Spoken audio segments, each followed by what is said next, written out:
Kita sudah bahas bersama. Kira-kira nih Bu, apakah ada dampak?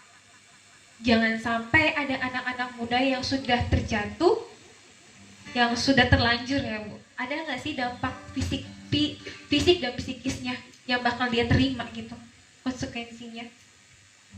Baik yang sudah jatuh ya, atau yang belum jatuh? Yang sudah jatuh. Yang sudah jatuh.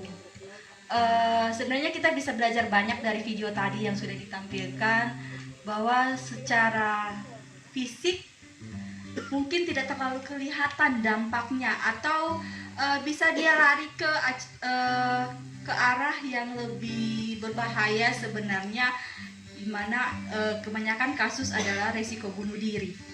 Nah, risiko bunuh diri itu ke arah fisiknya dia, akhirnya dia tidak ada jalan keluar lain, dia menyelesaikan masalah dengan bunuh diri. Untuk dampak psikisnya sebenarnya banyak. Kita harus kaji lebih dalam lagi permasalahan-permasalahan yang dia alami itu apa, hubungan dia dengan teman bagaimana, hubungan dia dengan keluarga bagaimana, kepribadian dia seperti apa, apakah dia orangnya yang tertutup atau orang yang terbuka. Nah, kalau misalnya orang yang terbuka akan mudah untuk lebih gampang untuk menyelesaikan masalah. Tapi kalau orang yang tertutup itu sangat sulit. Nah, butuh orang yang bisa dia percaya untuk mengungkapkan semua yang dia rasakan. Akhirnya ketika seseorang dengan kepribadian tertutup, bisa saja dia lari ke arah harga diri rendah, atau dia menjadi isolasi sosial, mengurung diri di kamar, karena mungkin sudah ada juga labeling dari lingkungan bahwa dia anak yang nakal, dia anak yang tidak baik. Nah, akhirnya dampak psikologisnya seperti itu, dia merasa harga dirinya rendah, merasa malu kalau keluar, akhirnya mengurung diri di kamar. Bahkan yang tadi saya sebutkan, ujungnya adalah penyiksaan terhadap diri sendiri, mencoba untuk mencederai diri sendiri. Oke Bu, luar biasa. Berarti dampaknya buat psikis kita untuk fisik tidak terlihat ya. Psikis yang paling bisa dirasakan buat dia bisa sampai bunuh diri, ya kan? Nah, kita mau tanya nih buat Ibu Pendeta. Angkatan muda GPM Tuang lebih khususnya, apakah kita nih Bu, kalau kata orang-orang, kalau nggak nakal berarti nggak gaul dan dia pasti bakal nggak punya teman. Menurut Ibu bagaimana? Untuk angkatan muda, kadang kita cari jati diri kita, kadang kita juga cari popularitas.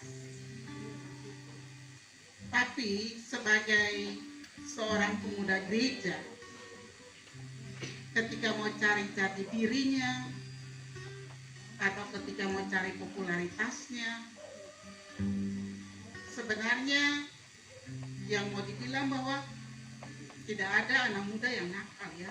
Sebenarnya tidak ada anak muda yang nakal. Cuma ketika ketemu mencari jati diri itu, terkadang ketemu juga tidak terbuka. Terkadang ketemu tidak mau berbagi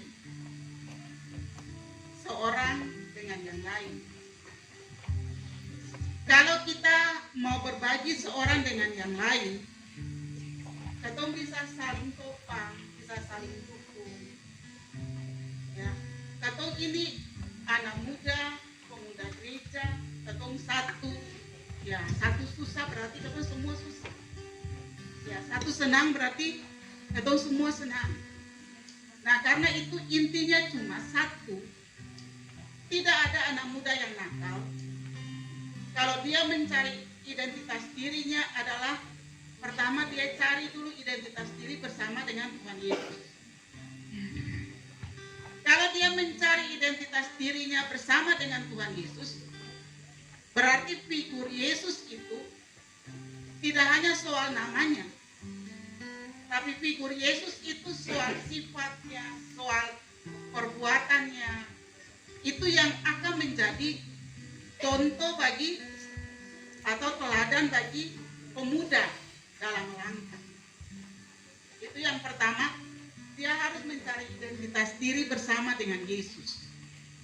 Yang kedua, dia harus betul-betul menyadari bahwa dia adalah pemuda gereja. Orang boleh bilang bahwa pemuda itu nakal. Bagi saya pemuda tidak nakal kalau ia mau dekatkan diri dengan Yesus. Ya, ini yang beta mau bilang bahwa anak muda tidak nakal. Cuma ada muda tidak punya waktu bersama dengan Yesus.